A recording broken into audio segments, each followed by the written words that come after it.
नमस्कार दोस्तों, मैं हूं अमित। स्वागत करता हूं आप सभी का आपके इस यूट्यूब चैनल नॉलेज नोर में।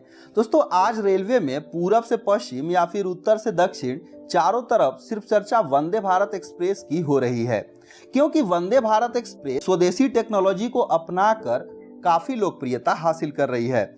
इसका रीजन यह है कि इसका कम लागत और इसमें जो भी इतने सारे एडवांस फीचर दिए गए हैं।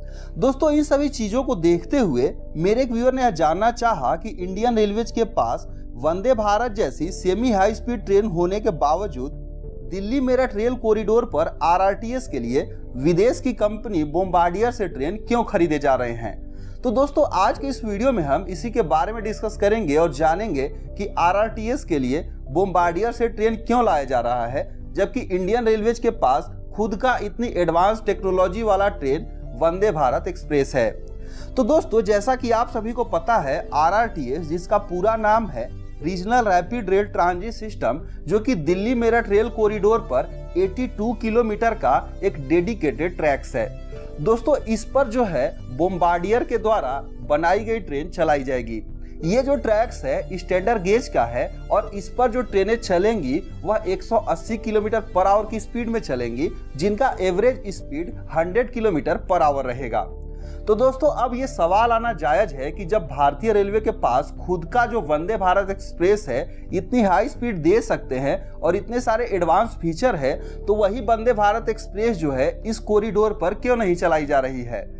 तो यहाँ पर सबसे पहला रीजन ये आ रहा है कि इस पर जो ट्रेनें चलेंगी वह स्टैंडर्ड गेज की होगी, जबकि हमारी वंदे भारत एक्सप्रेस जो है वह ब्रॉड गेज की। दोस्तों, अब सवाल यहाँ पर ये आता है कि क्या आईसीएफ चेन्नई, जो कि इंटीग्रल कोच फैक्ट्री चेन्नई है, वह स्टैंडर्ड गेज के बोगी नहीं बना सकते थे जिससे यहाँ पर वंदे भारत एक्सप्रेस को चलाया जा सके। तो दोस्तों, ऐसा नहीं है। आईसीएफ चेन्नई जो है वंदे भारत एक्सप्रेस में ही स्टैंडर्ड गेज के बोगी लगाकर इस ट्रैक्स पर चला सकते थे, लेकिन ऐसा नहीं है कि कोई भी कह दे और यहाँ पर वो चीजें बना दी जाए। दोस्तों, यहाँ पर जो भी गवर्नमेंट की संस्था होती है उस पर अगर कोई चीज लाई जाती है तो उसकी एक प्रक्रिया होती है, एक प्रोसेस होता है जिसके तहत ही वहां पर सारी चीजें लाई जाती है। तो यहाँ पर जब आरआरटीएस 2019 में आई तो इस चीज पर यानी आरआरटीएस पर कौन क्या चीजें देखेगा, इसके लिए एक बिडिंग प्रक्रिया शुरू हुई। यानी कि एक बोली लगाई गई कि जो सबसे कम वैल्यू में आरआरटीएस के लिए कोच बनाकर और उनकी शर्तों को पूरा करते हुए देगा, उसी को आरआरटीएस जो है ये कॉन्ट्रैक्ट देगी कि आप हमारे लिए कोच वगैरह बनाइए।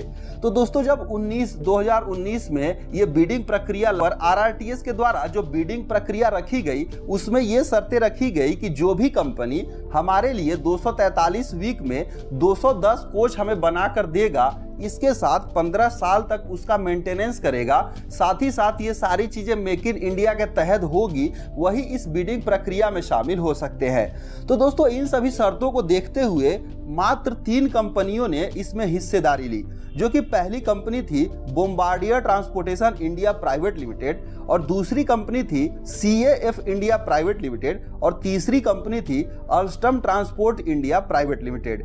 दोस्तों, इन्हीं तीनों कंपनियों ने इस बिडिंग प्रक्रिया में रुचि दिखाई जो कि इनके शर्तों को पूरा करते थे।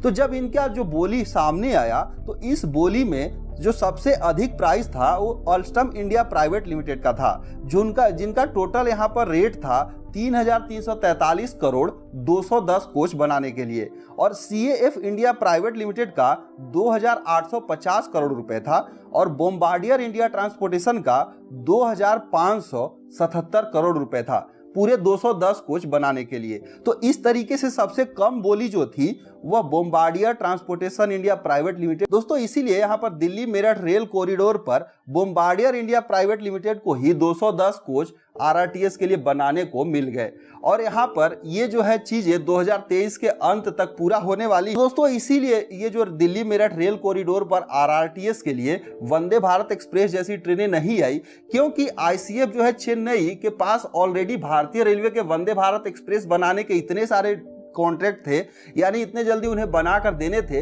कि वो जो है इस बिडिंग प्रक्रिया में शामिल ही नहीं हुआ। तो यहाँ पर इसीलिए इस ट्रैक्स पर वंदे भारत देखने को नहीं मिल रहे हैं। उम्मीद करते हैं आगे चलकर जब इन्हें कभी समय मिलेगा तो बनाएंगे और इस तरीके से ट्रेनें चलेंगी, लेकिन फिलहाल के लिए जो है यही रीजन है जिसके चलते जो आरआरटीएस के कॉरिडोर हैं उस पर वंदे भारत नहीं चल रही हैं। सिर्फ और सिर्फ बॉम्बार्डियर द्वारा विदेश की कंपनी से जो भी मेक इन इंडिया के तहत बनाई जा रही है कोच, उसी को चलाया जा रहा है। सो दोस्तों, उम्मीद करता हूं आपको ये समझ में आई होंगी। सो इस वीडियो में बस इतना ही, मिलते हैं एक दूसरे वीडियो में, तब तक के लिए धन्यवाद।